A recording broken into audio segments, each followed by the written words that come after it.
Hello everyone, আমার নতুন একটা ভিডিওতে তোমাদের সকলকে স্বাগত। আমি পায়েল।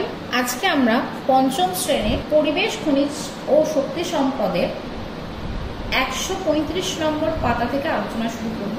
আমি তোমাদেরকে আগের ভিডিওতে বলেছিলাম যে কয়লা, পেট্রোলিয়াম এগুলো হচ্ছে জীবাশ্ম জ্বালানি। এগুলো দীর্ঘদিন ধরে এবং এগুলো প্রচলিত শক্তিও বটে। এগুলো দীর্ঘদিন ধরে ব্যবহারের ফলে কি হবে, এগুলোর পরিমাণ কমে আসবে, এগুলো নিঃশেষ হয়ে যাবে বা ফুরিয়ে যাবে। তাই মানুষ কি ভাবলো যে বিকল্প উপায়ে আমরা কিভাবে বিদ্যুৎ উৎপাদন করতে পারি। কারণ বিদ্যুতের প্রধান উপাদানই হচ্ছে কি কয়লা, মানে একটা সময় কয়লা দিয়েই শুধুমাত্র বিদ্যুৎ উৎপাদন করা যেত। তো মানুষ তখন বিকল্প চিন্তা ভাবনা করলো। বিকল্প বলতে কি, তখন মানুষ প্রকৃতির বিভিন্ন বিষয়কে কাজে লাগালো, যেমন জল, বায়ু, সূর্যের আলো, এগুলোকে কাজে লাগিয়ে বিদ্যুৎ উৎপাদন শুরু করলো। তো চলো শুরু করি। স্কুল থেকে ফেরার সময় সবাই রবিকে ধরলো। পেট্রোল ডিজেলের পর কয়লাও তো ফুরিয়ে যাবে, তখন বিদ্যুৎ শক্তিই বা কি করে হবে। রবি চিন্তায় পড়ে গেল।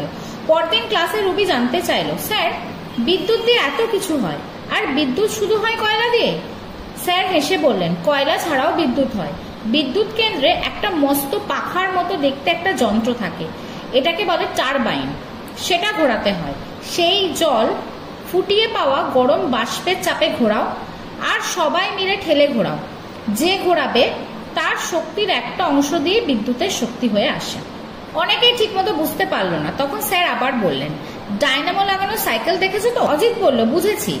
ডায়নামো চালু করলে প্যাডেল করতে একটু বেশি খাটনি হয়, তবে প্যাডেল করা যাবে।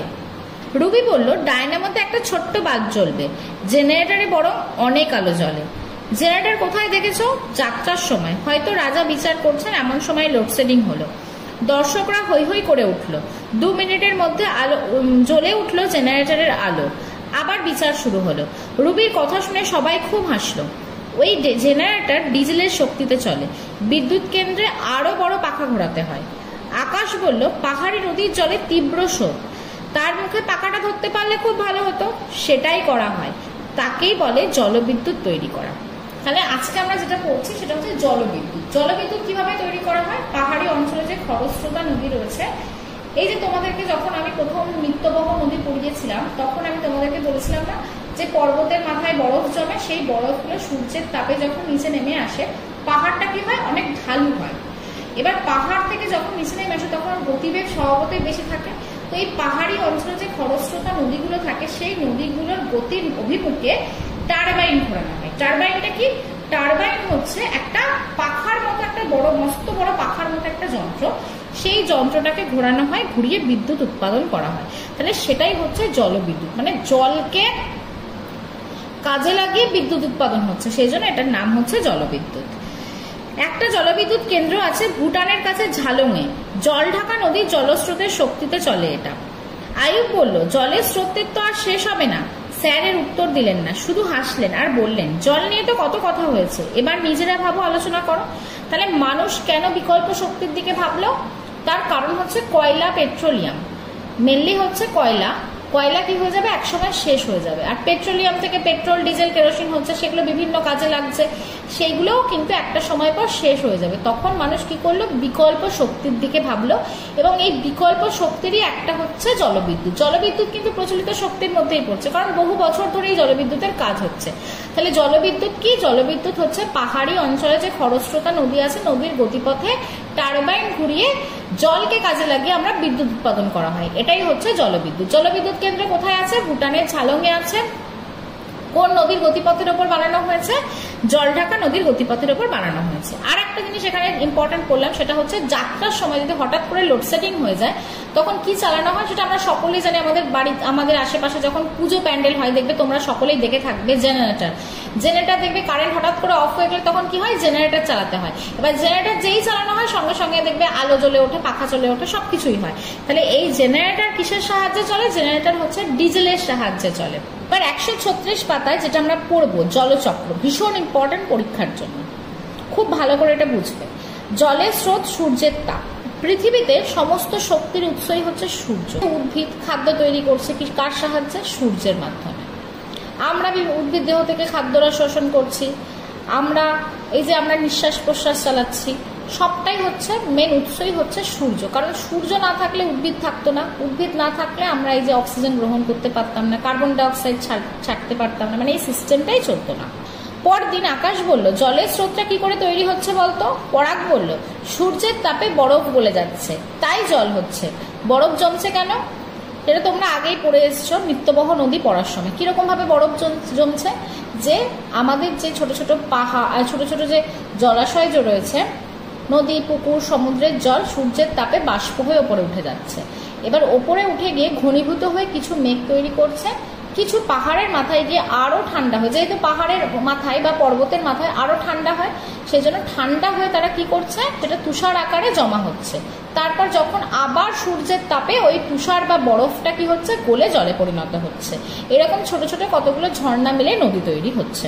সূর্যের তাপে পুকুর, নদী, সমুদ্রের জল বাষ্প হয়ে ওপরে উঠে যাচ্ছে, উপরে গিয়ে ঠান্ডা হচ্ছে। অজিত বলল, তাহলে দেখ, সূর্যের তাপেই সব হচ্ছে।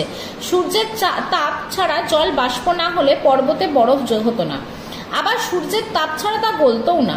রবি বলল, মনে হচ্ছে সূর্যের তাপ থাকলে জলের প্রবাহ থাকবে, স্যারকে জিজ্ঞাসা করতে হবে।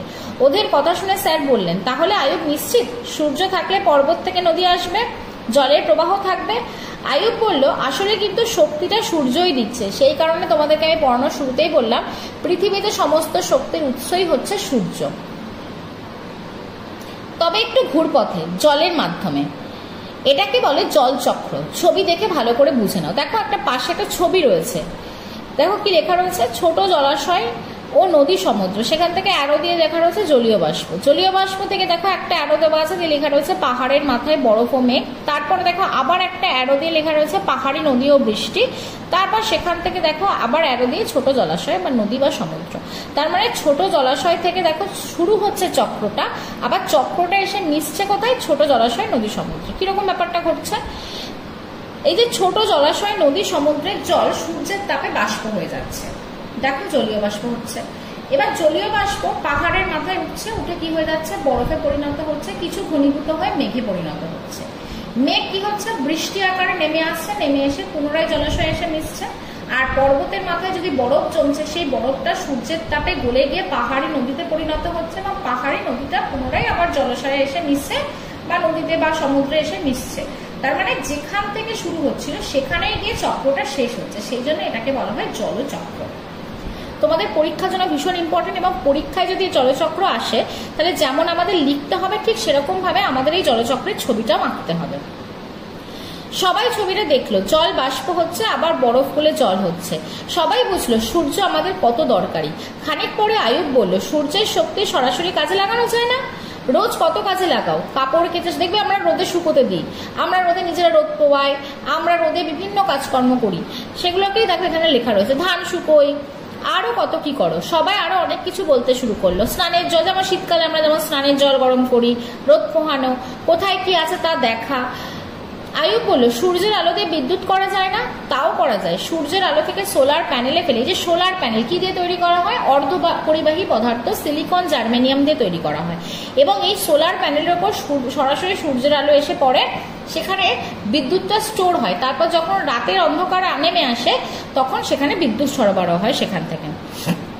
যেমন দেখবে আমাদের অনেকের বাড়িতে এখন সোলার চার্জার আছে, সোলার ক্যালকুলেটর আছে, সেগুলো আমরা কি করি, আমরা ইলেকট্রিকে চার্জ দিই না, আমরা সকাল হলে যেদিনকে রোদ ওঠে আমরা সামনে বসিয়ে দিই রোদে, ও রোদে ঠিক যেরকমভাবে চার্জ হয় আমাদের লাল আলো জ্বলে যখন চার্জের মতো, সেই রকম ওখানে রোদে দিলেও লাল আলোটা জ্বলে ওঠে। তারপরে সেটাকে আমরা কিছুক্ষণ চার্জ হয়ে যাওয়ার পর তারপর আমরা সেটাকে তুলে রাখি, তারপর যখন কারেন্ট থাকে না তখন আমরা সেটাকে ব্যবহার করি। তা দিয়ে ক্যালকুলেটর চলে, অনেক খেলনা করে, আরো অনেক কিছু হয়তো দেখেছো। কিন্তু বড় বড় বৈদ্যুতিক আলো জ্বালানো হচ্ছে এমন কেউ দেখেছো? দেখবে আমাদের বাড়ির আশেপাশে আমাদের হাইমাস লাইট থাকে, সেগুলো আগেকার দিনে কি হতো, বিদ্যুতে চলতো, কিন্তু যেহেতু ইলেকট্রিক বিল খুব বেশি আসে এতে, এখন গভর্নমেন্ট কি করছে, এই সোলার আলোর দিকে ঝুঁকছে, মানে সেখানে সোলার প্যানেল বসিয়ে সেখানে বড় বড় হাইমাস লাইট তৈরি করা হচ্ছে। দেখবে এখন অনেক স্কুলে বসানো হচ্ছে সোলার প্যানেল, বিভিন্ন প্রাইমারি স্কুল, হাই স্কুলগুলো বা বড় বড় অফিসগুলোতে বিদ্যুতের খরচ কমানোর জন্য এখন সোলার প্যানেল বসানো হচ্ছে। এবং এই সোলার প্যানেল এককালীন তোমার বসাতে খানিকটা খরচা, যেহেতু এই প্যানেলগুলো ভীষণ এক্সপেন্সিভ হয়, কিন্তু এটা প্রায় 10-12 বছর পর্যন্ত তোমার এই প্যানেলগুলো টিকে যায় যদি আমরা সঠিকভাবে ব্যবহার করতে পারি, একটু পরিষ্কার রাখতে পারি, তাহলে বেশ অনেকদিন টিকে যায়। তারপরে আমাদের বিদ্যুৎ খরচটা কিন্তু অনেকটাই কমানো যায়। তাহলে এই যে পড়াটা করলাম, এখানের মধ্যে ইম্পর্টেন্ট প্রশ্ন কি, জলচক্র কি, জলচক্রটাকে রেখাচিত্রের মাধ্যমে দেখাও, আর সূর্যের আলোকে আমরা কি কি কাজে ব্যবহার করতে পারি। এবার আমরা এই যে তোমাদেরকে পড়ানোর শুরুতেই বলছিলাম প্রচলিত শক্তি, অপ্রচলিত শক্তি, তো এইবার আমরা প্রচলিত শক্তি, অপ্রচলিত শক্তি পড়বো। প্রচলিত শক্তি মানে কি, যেগুলো আমরা প্রচলিত হয়ে গেছে, মানে আমরা দীর্ঘদিন যাবত ব্যবহার করে আসছি। আর অপ্রচলিত মানে সেগুলো অতটা আমরা ব্যবহার করি না, তবে কিছু কিছু ক্ষেত্রে বর্তমানে যেহেতু প্রচলিত শক্তিগুলো কয়লা, পেট্রোলিয়াম এগুলো তোমার কমতে শুরু করেছে বা এদের ভান্ডার একসময় শেষ হয়ে যাবে, তাই মানুষ এখন অপ্রচলিত শক্তি উৎসের দিকে ঝুঁকছে। দেখো, পরদিন নাসরিনের মনে পড়লো দিদির কলেজের কথা। হোস্টেলের সামনে সোলার লাইট আছে, টেবিলের মাপের সোলার প্যানেল, কাঁচ দিয়ে ঢাকা, খানিকটা উঁচু, একটু দক্ষিণে হেলিয়ে রাখে, একটু হেলানো থাকে, তার কারণ হচ্ছে একদম সূর্য ডোবা পর্যন্ত যেন রোদটা পড়ে। দিদি বলছিল সারাদিন রোদে ব্যাটারি চার্জ হয়, দিনের আলো কমে গেলেই জ্বলে ওঠে। ক্লাসে নাসরিন এসব বললেন, স্যার বললেন ওটাই সৌর বিদ্যুৎ, সূর্যের আলো সোলার প্যানেলে ফেলে পাওয়া যায় বিদ্যুতের আলো, ওটা এখনো তেমন প্রচলিত নয়, তাই ওটাকে বলা হয় অপ্রচলিত শক্তি। আয়ুব বলল পেট্রোলিয়াম কয়লা ব্যবহার করে যে শক্তি পাওয়া যায় তা কি প্রচলিত শক্তি? হ্যাঁ, ওগুলোই প্রচলিত শক্তি। জলবিদ্যুৎও প্রচলিত, তবে জলবিদ্যুৎ বারবার ব্যবহার করা যায়, শেষ হবে না, কিন্তু অন্য দুটো ফুরিয়ে যাবে। জলপ্রবাহের মতো বায়ু প্রবাহের শক্তিকে দিয়ে পাখা ঘুরিয়েও বিদ্যুৎ উৎপাদন করা হয়, যেটাকে বলা হয় বায়ুকল। বায়ুকল পশ্চিমবঙ্গের কোথায় দেখতে পাওয়া যায়? বকখালি অঞ্চলে দেখতে পাওয়া যায়। কেন মানুষ এখন বায়ুকলের দিকে ঝুঁকছে? যে কোনো প্রত্যন্ত এলাকা যেগুলো এখনো তোমার ইলেকট্রিক সাপ্লাই পৌঁছায়নি, সেই সমস্ত জায়গায় বায়ুকল দিয়ে তোমার ইলেকট্রিক সাপ্লাই দেওয়া হয়, এবং এই বায়ুর কোনো অভাব নেই এবং তুমি দীর্ঘদিন যাবত এগুলোকে ব্যবহার করতে পারবে, সেই জন্য মানুষ এখানে বায়ুকলগুলো ব্যবহার করা হচ্ছে। রোদ ব্যবহার করে রান্নাও করা যায়, যেটা তোমার সোলার কুকার আমরা করি, সেই যন্ত্রকে বলে সোলার কুকার। উদ্ভিদ এবং প্রাণীদের পচা, আটপচা বজ্র ব্যবহার করে জৈব গ্যাস করা যায়, তা দিয়ে রান্নাও করা যায়। জোয়ারের জল কাজে লাগিয়েও শক্তি উৎপাদন করা যায়। অরূপ বলল উদ্ভিদ এবং প্রাণীদের বজ্র তো রোজই পাওয়া যাবে। পরাগ বলল এগুলো অপ্রচলিত রয়েছে কেন?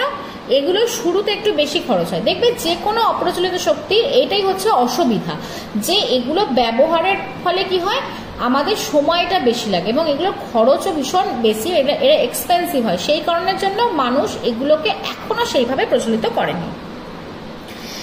চেষ্টা করা হচ্ছে এইসব খরচ কমানোর, কোনোটা দিয়ে আবার কাজ করতে বেশি সময় লাগে, এইসব ব্যবহারের সহজ পদ্ধতি বের করার চেষ্টা চলছে।